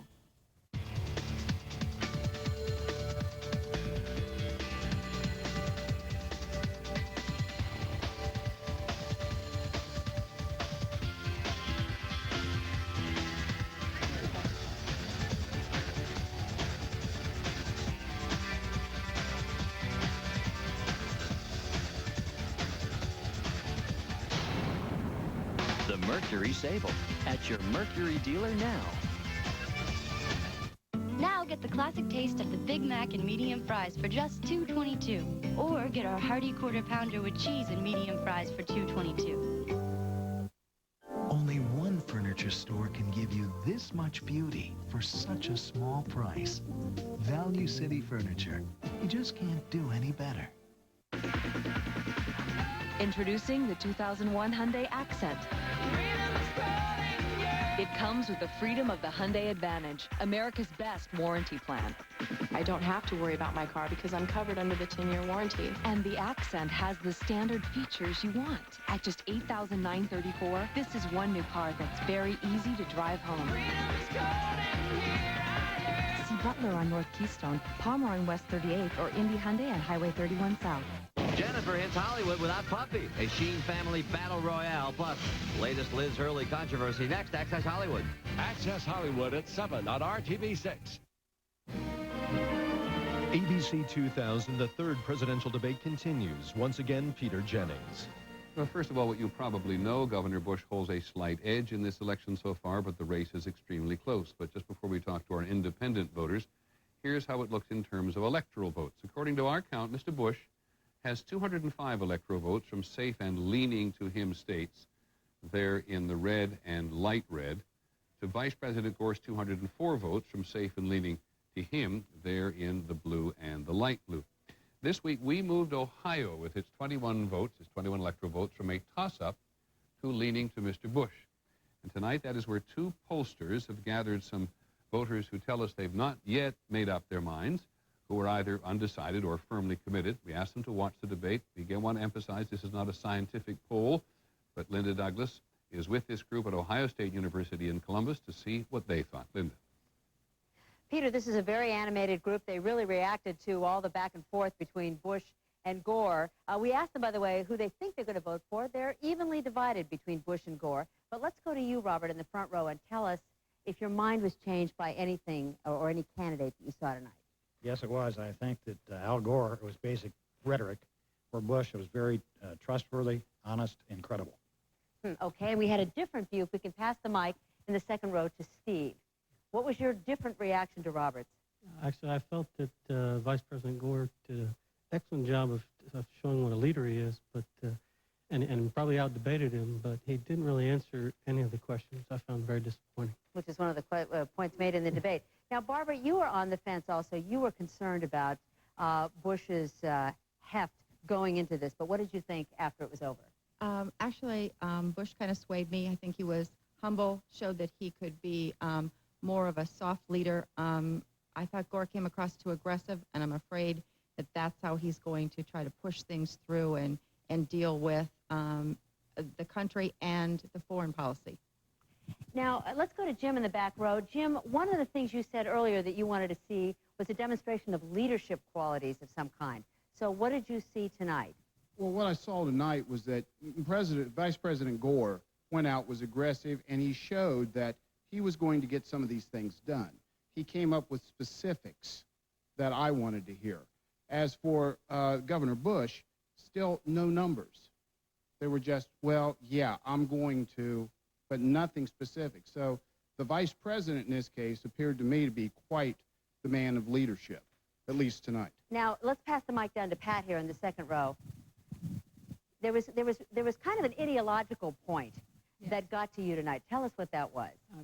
Governor Bush was bringing the people back into what needs to be done in the country, and I believe that's the way it should be. We need personal responsibility, and I believe he could do that.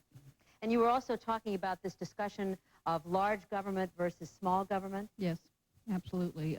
I believe that the people are responsible for the government, and I believe that Governor Bush could initiate that. Okay, now you were all looking for a specific issue that might possibly change your mind. You told us just a few minutes ago that you did hear one of the candidates address an issue that really does matter to you. Yes, the tax cut for middle-income families. I have 3 children, one in college, he's a junior. I have a senior in high school, one to graduate 2 years after that, so that's very important to us. That's Vice President Gore's the Vice college President. tuition tax cut proposal. Well, there you have it, a truly evenly divided group.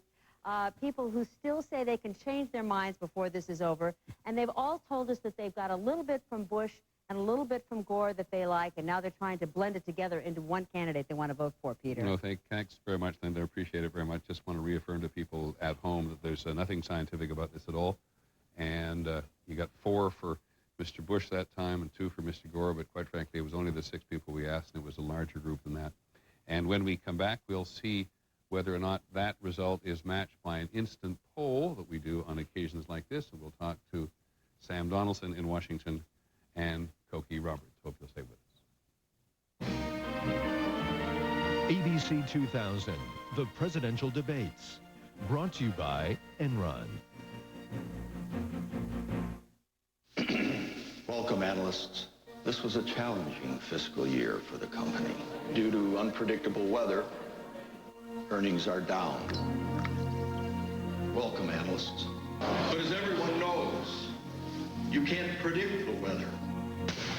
There's nothing you can do about it.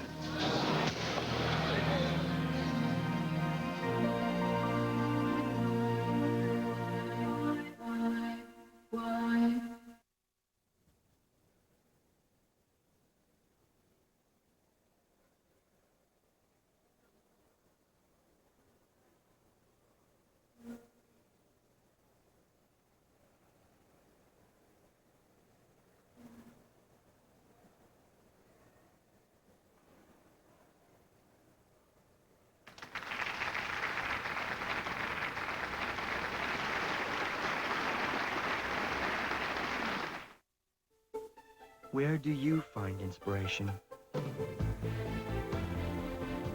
What if the things you do every day could be done with tools so instinctive, using them would be like riding a bike? If technology became your silent partner, imagine what you could imagine. We believe it's time to move beyond information technology to inspiration technology. Welcome to the new IT from Compaq.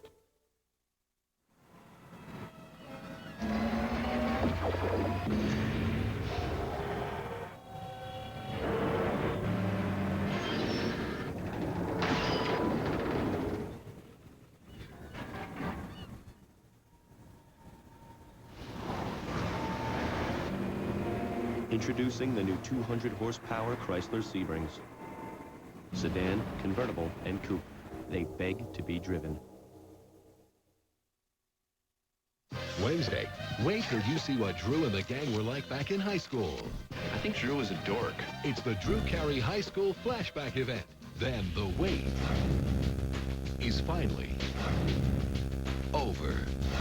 Charlie Sheen's on the season premiere of Spin City. It's all new. See you Wednesday on ABC. In the very first minute of the season premiere comes a surprise that we just can't show you. And it's just the beginning of a whole new year of surprises. A great new season begins. The context is about to change. Once and again next Tuesday on ABC. Sam Donaldson and Cokie Roberts are always together, and almost always together on Sundays on This Week, but tonight Sam Donaldson is in Texas and Cokie is in Washington. So we're going to go first to Sam, who's in George Bush's home state, which the ABC News poll, virtually every other poll at the moment, gives to Mr. Bush in the election. Sam, what do you think?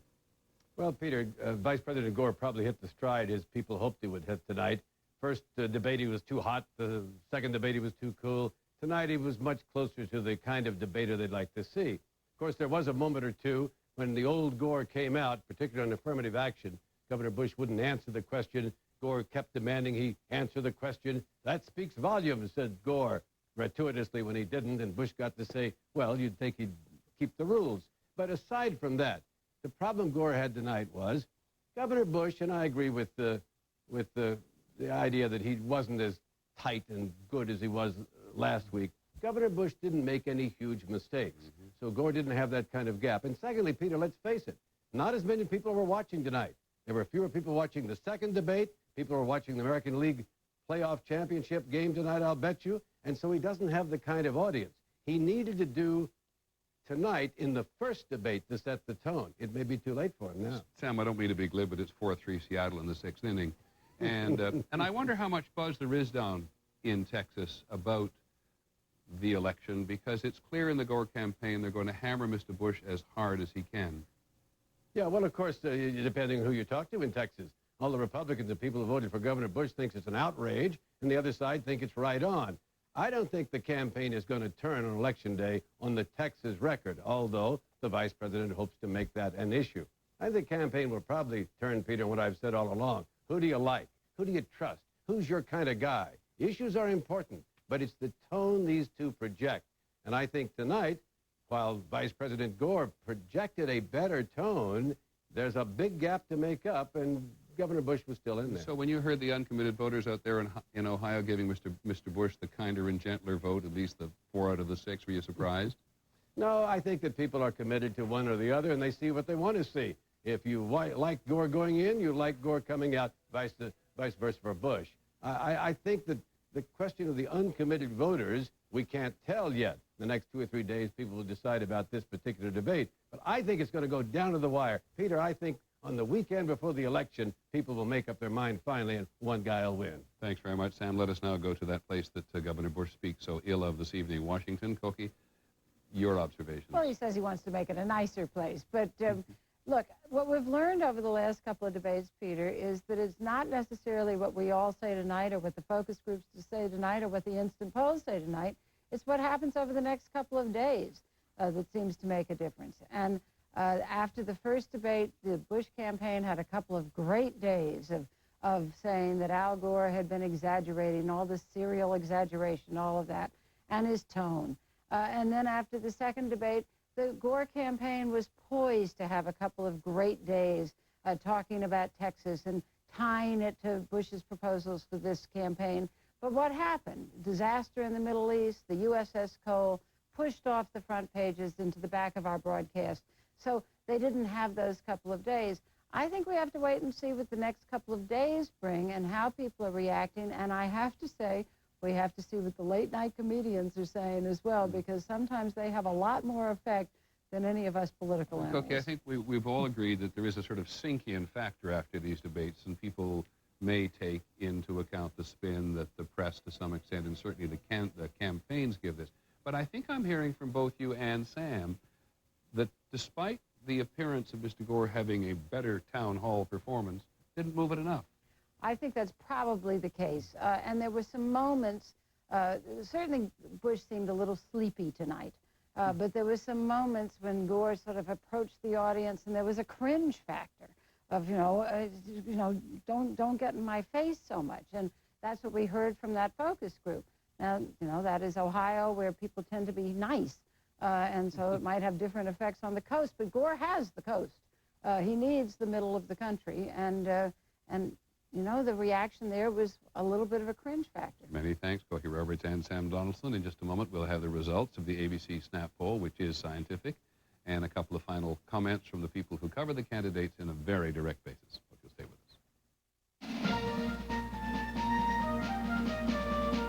ABC 2000, The Presidential Debates, brought to you by the Philip Morris family of companies. Chris was like my shadow. She was always there. For 3 years, she'd drive down from her job at Kraft to tutor me. My grades went way up. For 40 years, the Philip Morris companies, including Kraft, have given to programs like Chicago's Off the Street Club, and our employees have volunteered their time to help make a difference in people's lives. When she left to have a baby, I told her I hoped she'd have a daughter. She already did a great job helping to raise a son. Working to make a difference, the people of Philip Morris. At American Express Small Business Services, we believe the current national debate needs a fresh perspective. The small business owners. That's why we're hosting Voices from Main Street, an effort to raise the profile of small business issues like these. The thing that I would like to see done is eliminate the red tape so that I can run my business. In some cases, we'll file a form that's 30 pages to pay $3 in tax. Please make things simpler. If you're a small business owner, join us, and together we can make the voice of small business heard. I just want to look the age I feel inside. Dove Nutrium Age-Defying Body Wash has a gentle cleanser and a lotion with antioxidants and vitamins for skin that feels young to the touch. If I were a guy, I'd want to dance with me. I used to make love to my wife. Whenever we wanted. It was... wonderful. So when I couldn't, I'd tried to avoid it. But it was a problem. For both of us. Then I saw my doctor, and now I'm back. We're back. Erectile difficulties don't have to keep you from your love life. Since I saw my doctor. We're making love again. and again. Talk to your doctor or call now for free confidential information. Dove Antiperspirant gives you powerful protection, but its 1/4 moisturizer gives you something you wouldn't expect. Soft, smooth skin. Its skincare is so advanced, you might be tempted to do this. But we suggest wearing it under your arms.